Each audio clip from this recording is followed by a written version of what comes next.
नमस्कार विद्यार्थी मित्रांनो, स्वागत आहे तुमचं ॲप्रॉन होल्डर या यूट्यूब चॅनलमध्ये.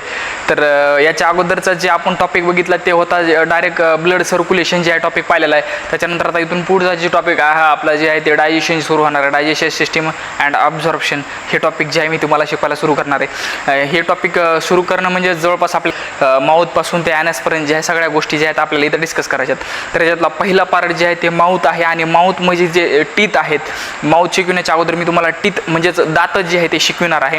कारण की दात शिकणं हे खूप महत्त्वाचं आहे. आणि त्याच्यानंतर बाकीच्या गोष्टी आपण ज्या आहेत त्या डिस्कस करूया. त्याच्यात पहिलं जे आहे ह्युमन डेंटिशन जे आहेत आपल्याला बघायचे. आता आपल्या सगळ्याकडे जे आहेत ते दात आहेत, ते त्याच्यात तुम्हाला मी कलर बिलर काय सांगित बसणार नाही. तरी बी मी तर लिहिलेला असलच कुठून लिहिलेला आहेच कलर वगैरे काय असते काय नाही. सगळ्या गोष्टी मी तुम्हाला इथं इन डिटेलमध्ये जे आहे ते डिस्कस करणार आहे.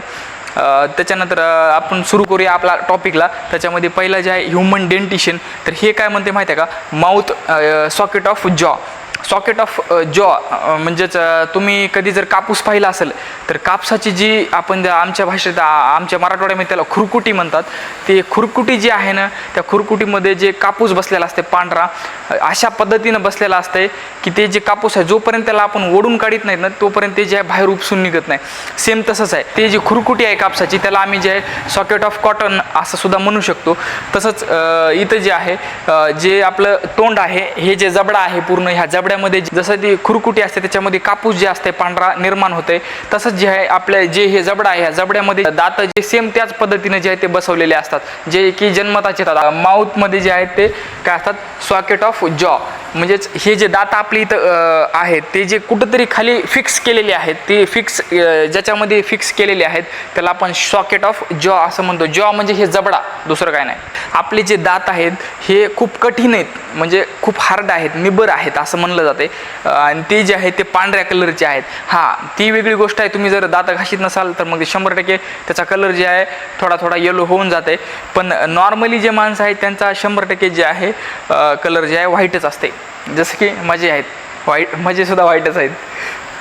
त्याच्यानंतर जे टीथ आहेत त्याच्यावरचं जे आता हे व्हाईटिश पार्ट जे दिसायला तुम्हाला हे दातावरचा, तर ते जे आहे ते वरची जी कवरिंग आहे ती इनॅमलची बनलेली असते. इनॅमलला असं म्हणलं जातं की आपल्या बॉडीमध्ये सगळ्यात हार्डेस्ट सबस्टन्स म्हणजे सगळ्यात निबर आहे, जे की तुटत नाही असा सबस्टन्स म्हणजे हे इनॅमल आहे. इनॅमल हे दात जे आहेत ना, दातावर जे पांढरा कलर आला आहे ते कोणामुळे आला आहे?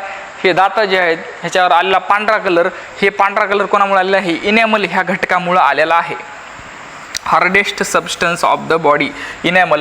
त्याच्यानंतर आपले दात जे आहेत लहानपणापासून ते म्हातार वयापर्यंत कशा प्रकारे जे आहे ते बदलत जातात किंवा त्याची जी रचना आहे कशी आहे. लहान लेकरामध्ये कशी असतात, एका टीनएजरमध्ये कशा असतात, त्याच्यानंतर अडल्टमध्ये जे आहेत कशा पद्धतीनं दात जे आहे ते बसवलेले असतात सॉकेट ऑफ जॉमध्ये, त्याच्यावर आपण बघू. तर त्याच्यामध्ये आपल्याला इथं पहिला घटक म्हणजे पहिलं जे इथं दिसत आहे, काय दिसत आहे मी लिहिलं आहे इथं? थेकोडोंट. थेकोडोंट म्हणजे काय माहिती आहे का? थेकोडोंट म्हणजे काय? आपले जे दात आहेत ते सॉकेट ऑफ जॉमध्ये फिट केलेले आहेत त्या पद्धतीला काय म्हणतात? थेकोडोंट. आणि बाकीचे काही ॲनिमल्स आहेत रेप्टाईल्स वगैरे त्यांच्यामध्ये प्ल्युरोडोंट टाईप ऑफ डेंटिशन जे आहे ते प्रेझेंट आहे. म्हणजेच लॅटरल साईडला जे आहे ते काय असतात? दात प्रेझेंट असतात. आपले कसे आहेत? खाली सॉकेट ऑफ जॉ आणि वरी सॉकेट ऑफ जॉमध्ये म्हणजे जबड्याच्या जे आहे त्या सॉकेटमध्ये जे आहेत आपले दात आहेत. त्याच्यानंतर हे दुसरं काय म्हणते? डायफायोडंट. डायफायोडंट म्हणजे मानवाचं जेवढं आयुष्य आहे त्या आयुष्यामध्ये 2 वेळेस दात येतात. लहानपणी आलेले जे दात असतात ते दुधाचे दात असतात, त्याला की मिल्क किंवा लॅक्टेल टीथ असं सुद्धा म्हणलं जातं. हे जे दात आहेत हे पडतात आणि हे पडून काय होतात? पुन्हा दुसरे दात येतात. सगळ्याला सगळे असं नसते की 32ला 32 दात जन्मल्याच आले. 32ला 32 दात जे आहे जन्मल्या येत नाहीत. जन्मल्या फक्त 20 दात येतात. ते 20 काय होतात? पडतात आणि पडल्यानंतर ते 20 पुन्हा येतात आणि दुसरे 12 येतात. असे मिळून जे आहे ते पुन्हा नंतर 32 दात येतात. म्हणजे ज्यावेळेस ते जे लेकरू आहे ते 20 वर्षाच्या पुढे गेलं त्याच्यानंतर आपण आशा करू शकतो की त्याच्या जबड्यामध्ये जे आहे ते 32 दात होतील. कारण त्याच्या अगोदर तर 32 दात नसतात. विषयच नाही, कारण त्याच्या अगोदर लहानपणी म्हणजे 14-15 वर्षापर्यंत त्याच्याकडं 20 दात असतात. त्याच्यानंतर 16, 17, 18पर्यंत जर गेलं ते लेकरू तर त्याच्या जबड्यामध्ये जे आहेत ते दात वाढायला लागतात, पडून नवीन येतात. म्हणजे लहान लेकरू जे आहे त्याचे दात आहे, लहान लेकराचे जे दात आहेत ते लहान लेकराचे दात काय होतात, पडतात आणि पडल्यानंतर नवीन दात जे आहेत त्याला उगवायला लागतात. आणि ह्या पद्धतीचं जे डेंटिशन आहे म्हणजे अगोदर पहिले दात पडणं पुन्हा नवीन येणं म्हणजे 2दा दात यायलेत पूर्ण जीवनकाळामध्ये, तर ह्या टाईपच्या डेंटिशनला काय म्हणतात, डायफायोडंट. मग डाय म्हणजे 2 एवढं लक्षात घ्या फक्त. डाय म्हणजे 2, कुठे बी येऊ द्या डाय. डाय म्हणजे ती केसाला लावायची डाय नाही, निशा. इथं डाय म्हणजे काय माहिती आहे का, डाय म्हणजे 2दा येणं. 2दा कोणती गोष्ट 2दा झाली की त्याला डाय म्हणतात. त्याच्यानंतर हेटेरोडोंट. हेटेरोडोंट म्हणजे काय माहिती आहे का, हेटेरो, आता एक गोष्ट लक्षात घ्या, हेटेरो म्हणजे काय माहिती आहे का, वेगवेगळे. DONT, डोंट जे आहे त्याच्यामध्ये आपण इथं दातासाठी ते शब्द घेतलेला आहे बघा. थेकोडोंट, डायफायोडोंट, हेटेरोडोंट. म्हणजे हे डोंट हे तर कॉमनच आहे.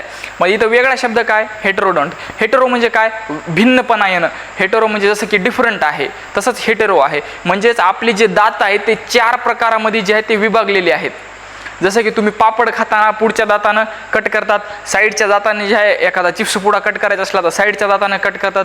आणि जर समजा हे तुम्ही चपाती आणि भाजीचा समजा घास घेतला तर ते जे घास आहे तुम्ही ह्या समोरच्या दातानं किंवा साईडच्या दातानं कापत नाही, ते डायरेक्ट दाढमध्ये टाकतात आणि तिथं जे आहे त्याची ग्राइंडिंग केली जाते. ग्राइंडिंग म्हणजे काय, डायरेक्ट दळणं. 4 प्रकार ज्या दाताचे पडतात तर त्याच्यामध्ये पहिला प्रकार आहे त्याला इन्सिजर म्हणतो. इन्सिजर म्हणजे असे दात आहेत की जे काय करतात, फक्त कट करण्याचं काम करतात. दुसरे आहेत कॅनायन. कॅनायन जे दात आहेत ते फाडण्यासाठी, कोणती वस्तू जर फाडायची असली तर ते दात वापरले जातात. आणि त्याच्यानंतर आहेत प्रीमोलार्स. प्रीमोलार्स जे आहेत ते आपल्या दाढा सुरू होतात मग, आणि त्याच्यानंतर येतात मोलार्स. मग मोलार बी. तर हे जे मी माझ्या जबड्यातले दात दाखवलो, हे जे पहिले 4 दात आहेत, हे पहिले 4 दात जे आहेत ते समोरासमोर जे की हसल्या दिसतात, स्माईल केल्या दिसतात, ते जे आहेत 4 दात इन्सिजर आहेत. साईडनं जे 2 दात आहेत त्याला कॅनाईन म्हणतो. त्याच्या पाठीमागं इकडून 2 असे 4 आणि वरून 2 इकडून 2. म्हणजे मी काय करायला माहिती आहे, फक्त खालच्या साईडला सांगलो, सारखेच दात वरच्या साईडला सुद्धा आहेत. मग इकडून पहिले कोणते 4 इन्सिजर, त्याच्या साईडला 2 कॅनाईन, त्याच्या पाठीमागं 2 अजून प्रीमोलार, आणि त्याच्या मागं 3 असतात ज्याला की मोलार म्हणतो. तिसरा जे मोलार दात आहे ना त्याला आपण अक्कलदाढ म्हणतो. अक्कलदाढ जे आहे 24-25 वर्षी येत आहे. त्याच्यामुळे जे आहे 32 माणसाची 25 वर्षी कंप्लीट होते, जन्मल्या होत नाही.